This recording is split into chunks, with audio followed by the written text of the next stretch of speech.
শ্রীকৃষ্ণ। সবাই কেমন আছো? আশা করি খুব ভালো আছো। আমিও ঈশ্বরের কৃপায় তোমাদের ভালোবাসায় অনেক ভালো আছি।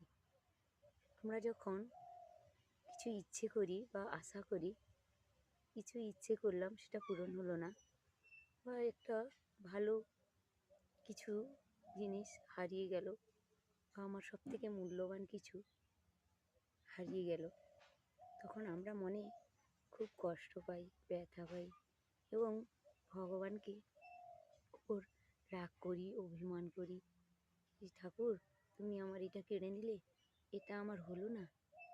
তখনই আমরা ভুল করি, কারণ ভগবানের সৃষ্টি জীব সবই। এই ভগবান কখনো কারোর ক্ষতি চান না। তিনি যা করেছেন মঙ্গলের জন্যই করেছেন। তিনি জানেন কার কোনটা লাগবে, কার লাগবে না।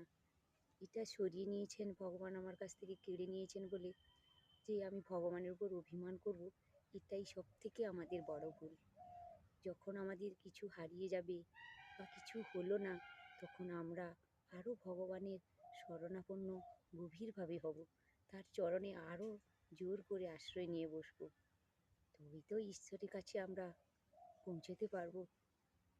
আমরা কষ্ট পেয়ে ভগবানকে ভুল বুঝি, কিন্তু ভগবানকে আমাদের ভুল বোঝা একদমই উচিত নয়।